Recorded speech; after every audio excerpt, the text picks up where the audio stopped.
اکثر ایک چیز پوچھی جاتی ہے کھانے کے بعد پانی پینا. یہ جو آج کل نہار منہ پانی پینے کی حدیثیں گڑھی جا رہی ہیں نا کہ نہار منہ پانی پینا اتنا فائدہ, ایسی کوئی حدیث نہیں ہے. ہمارے علم میں نہیں ہے کہ نبی صلی اللہ علیہ وسلم نہار منہ پانی پیا کرتے تھے. نارمل زندگی گزارنی چاہیے اچھے بچوں کی طرح. صبح صبح اٹھ کے گھڑے پہ جا کے یہ فریج پہ بوتلیں نکال کے پینا جبکہ پیاس بھی نہیں لگ رہی, تو ڈاکٹروں کی تحقیق ہوگی, مگر یہ تحقیق بعد میں بدل بھی سکتی ہے. بہت ساری تحقیقات بدل گئی ہیں, تو نیچر سے کبھی نہ ہٹو. سمجھ رہے ہو؟ صبح اٹھو اچھے بچوں کی طرح, اپنا نماز نہ دھو کے نماز پڑھو. جب بھوک لگنا شروع ہو جائے تو کھانا کھا لو, پیاس لگنا شروع ہو جائے تو بولو بھائی پانی پی لو. بس اس طرح ہنسی خوشی زندگی گزارو, اور تھوڑا ایکٹیویٹی رکھو, کوئی بھاگم دوڑم, کچھ چلت پھرت رکھو, فٹ فاٹ رہو گے انشاءاللہ. بھیلا وجہ اٹھ کے پانی چڑھا رہا ہے, کئی لوگ مبتلا ہو چکے ہیں اس میں. فائدے ہیں اس کے, میں نہیں کہتا کہ فائدہ نہیں ہے, سائڈ افیکٹ بھی ہیں.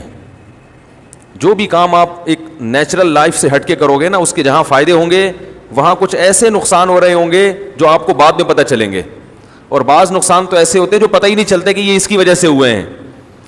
اس لیے نارمل اچھے بچوں کی طرح زندگی گزارنی چاہیے. کوئی بیماری ہو, اس بیماری میں ڈاکٹر بطور دوا کے تجویز کرے تو ٹھیک ہے.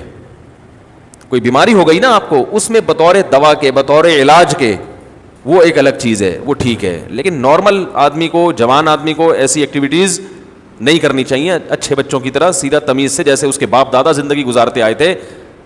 جانوروں کو دیکھا کبھی صبح اٹھتے ہی پانی پی رہے ہوں جا کے, ہیں؟ صبح اٹھتے ہی سارے جانور, ان کو کیا چاہیے, بھوک لگنا شروع ہوتی ہے, کھانا کھاتے ہیں.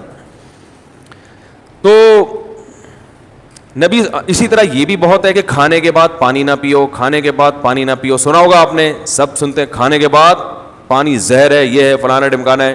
اس بارے میں کچھ لوگ حدیثیں بھی بیان کرتے ہیں. نبی صلی اللہ علیہ وسلم کی سیرت جب ہم دیکھتے ہیں تو آپ صلی اللہ علیہ وسلم نے کھانے کے بعد پانی پیا بھی ہے, عمل سے بھی ثابت ہوتا ہے کہ پانی پیا ہے.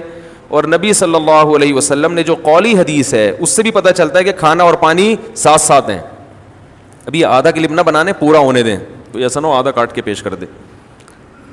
دیکھو حدیث میں آتا ہے رسول اللہ صلی اللہ علیہ وسلم گھر سے نکلے, شدید بھوک تھی آپ کو, شدید بھوک, پریشان ہو کے گھر سے نکلے.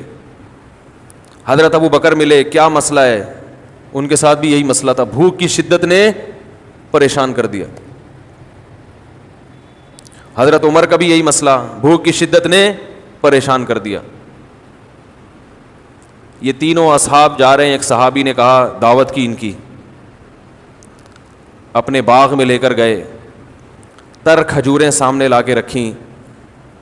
آپ صلی اللہ علیہ وسلم نے ان کھجوروں کو تناول فرمایا اور فرمایا ان نعمتوں کے بارے میں ہم سے قیامت کے دن سوال ہوگا. اور وہ کھجوریں آپ نے کھانے کے بعد کنویں کا میٹھا پانی پیا اور سیر ہو گئے. پانی پینے کا مزہ ہی کھانے کے بعد ہے, نہیں آ رہی سمجھ؟ جب شدید بھوک میں آپ کھجوریں کھاؤ گے اور اس کے بعد پانی پیو گے تو کیا مزہ نہیں آئے گا؟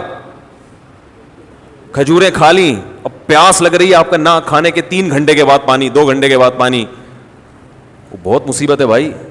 یہ نیچر ہے, کھاتے ہی پانی پینے کا دل چاہتا ہے. اور ایک اور حدیث سنا دیتا ہوں. آپ صلی اللہ علیہ وسلم نے فرمایا معدے کے 3 حصے کرو, ایک حصہ کھانا, ایک حصہ پانی, ایک حصہ ہوا.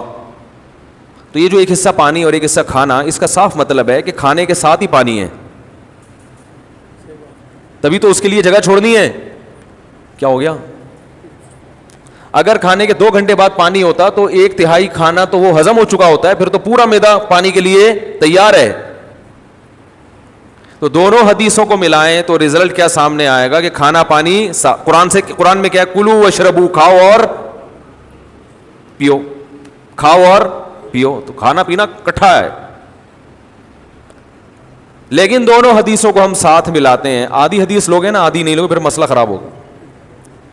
دونوں کو ساتھ ملاتے ہیں. ایک حدیث میں آ رہا ہے کھانے کے بعد آپ نے پانی پیا اور کھجور کے بعد, جس میں عام طور پہ منع کیا جاتا ہے.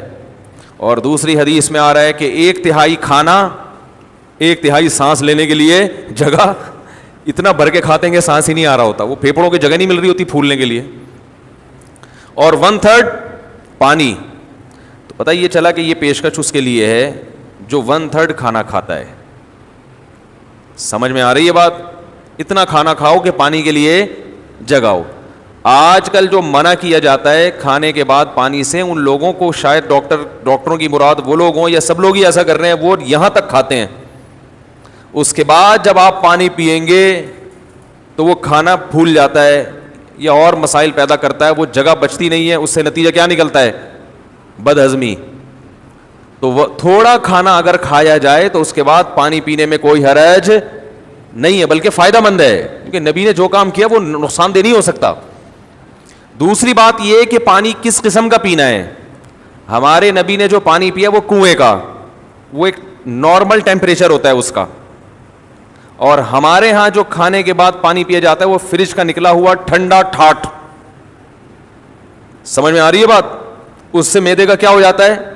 بیڑا غرق. یہ جو ہمارا میدا ہے نا یہ کلوک گھومتا ہے ایسے, یعنی میرے لحاظ سے دیکھیں نا یوں کر کے گھومتا ہے, آپ کے لحاظ سے یوں کر کے گھومتا ہے, یہ ایسے گھوم رہا ہوتا ہے یہ. تو جب آپ ٹھنڈی ٹھاٹ چیز پانی اس میں ڈالتے ہو تو اس کی جو گھومنے کی حرکت ہے وہ سست ہو جاتی ہے, اور وہ جو کھانا ہے وہ مختلف قسم کے کھانچوں میں پھنس جاتا ہے. ٹھیک ہے نا, جیسے ایک چیز گھوم رہی ہو نا, کوئی چکی ہے جو اپنے گھوم رہی ہے پیس رہی ہے, تو ظاہر ہے فرق پڑتا ہے نا, اس کی رفتار سلو ہو جائے تو میدے کی رفتار ٹھنڈے ہونے کی وجہ سے کیا ہو جاتی ہے, تو اس سے قبض ہوتا ہے اور درجنوں بیماریاں پیدا ہوتی ہیں. تو پانی کھانے کے بعد پی سکتے ہیں آپ, بشرطے کہ کھانا آپ نے تمیز سے کھایا ہو اور پانی کا ٹیمپریچر بہت زیادہ کم نہ ہو, ٹھنڈا پانی نہ ہو. سمجھ رہے کہ نہیں سمجھ رہے؟ تو اس بارے میں جو حدیثیں پیش کی جاتی ہیں نا کھانے کے بعد پانی نہ پینا, وہ صحیح نہیں ہے.